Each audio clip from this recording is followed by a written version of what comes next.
ushatse wavuga yuko ari Dubai ya Kigali, cyangwa se ukivugira yuko ari Singapore cyangwa Australia.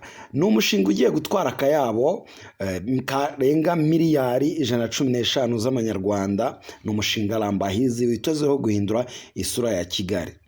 Ndabasuje kandi mbifuje kugubwa neza mwese badahwema kutwereka yuko mudukurikirana 5 kwa 5. Nge ne Emmanuel Karama kuri Taratibu Wadi.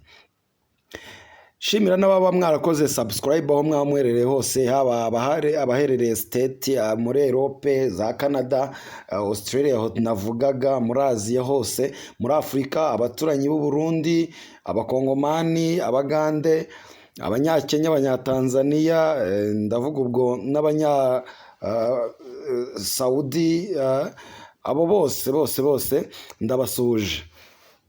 Uyu mushinga rero witwa Lambahizi Project uri gukorerwa mu karere ka Gasabo, umurenge wa Kacyiru, munsi y'ibitaro byitiriwe Umwami Faisal, kugeza ahadeganye na Vision City ndetse n'ikibuga cya golf cya Kigali. Iyo urebye ku gishushanyo mbonera cy'uyu mushinga ubona inyubako ndende ebyiri n'izindi zizigaragiye ziringaniye, ubusitani bugari butanga amahumbezi, pisine, parikingi nini, imihanda myinshi n'ibindi bikorwa remezo. Ku gice umuntu yakwita ko ari icy'imbere, hari inyubako 10 zigeretse rimwe zo guturamo ziri ku gice kirebana n'ikibuga cya golf cya Kigali. Zizaba zifite ubusitani bwazo bunini n'imihanda inyura mu busitani. Ku rundi ruhande hari inyubako ndende ebyiri zirimo izaba ifite amagorofa 23 n'ifite amagorofa 28. Iruhande rwazo hari indi miturirwa ine iri mu zaba ufite amagorofa 13, hari indi zaba igeretse 12 n'indi zaba ifite 10. Muri izo nyubako ndende ebyiri, imwe zaba yagenewe biro office, naho indi be yagenewe guturwamo apartment.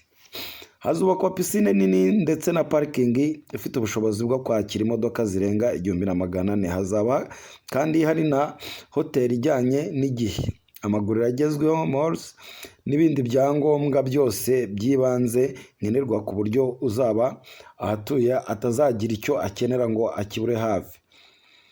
Uyu mushinga watangiye no gushyirwa mu bikorwa n'uw'ikigo Investment Africa Holdings Limited kibarizwa i Kigali. Agace kamwe cyangwa agashami k'iki kigo kitwa Lambahizi Estate gashyize imbere gutunganya no kugenzura inyubako zo guturamo, inyubako z'ibiro ndetse n'inyubako zo guteza imbere imijyi ziri ku rwego rwo hejuru. Umushinga wabo wa mbere kandi witwezeho byinshi ni uwo kubaka Lambahizi nk'uko nabibabwiraga. Ubuyobozi bwa Lambahizi Estate buvuga ko imirimo yo kubaka iyi Lambahizi izatwara miliyoni 80 z'amadolari. Aya ni amafaranga kayabo uyabariye mu manyarwanda ni miliyari 115 n'ibice 7 mu mafaranga y'u Rwanda. Batangaje kandi ko ari imirimo izatwara imyaka 4 muri rusange, aho mu gihe cy'umwaka umwe n'igice hazuzura inzu yiganjemo ayo guturamo, imyaka 2 n'igice kugeza kuri 3 hazuzura inyubako ya apartment, naho inyubako izaba irimo ibiro bitandukanye izuzura mu myaka 4. Umuyobozi w'umujyi wa Kigali Dusengiyumva Samuel yagarutse kuri uyu mushinga muri Kamena 2025 aganira n'abayobozi mu nzego z'ibanze, avuga ko ari umwe mu mishinga yitezweho guhindura isura ya Kigali mu myaka iri imbere. Atubigereranyije na Vision City hakurya n'izindi apartment zihari Kacyiru, hagiye kuba ahantu hatandukanye nk'uko hari hameze, ndetse bitanga n'isura nshya y'umujyi.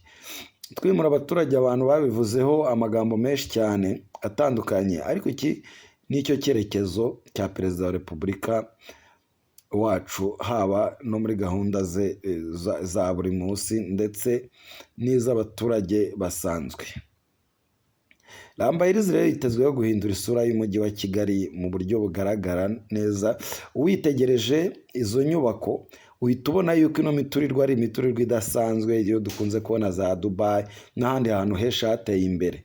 Wenda aho byaba bitandukanye hano nuko ari imisozi, ahandi wenda bakaba barabyubatse mu micanga bagakora innovation nziza cyane. Urebye n'imihanda ijyayo hari uburyo iforumyemo kabisa, wabyitegereza ukareba. Murakoze rero kudukurikirana, ibiganiro byacu nakagaruka, mbakangurira abatari bakanda subscribe kubikora rwose, nta nkunga irenze iyo ngiyo tuba tubasaba.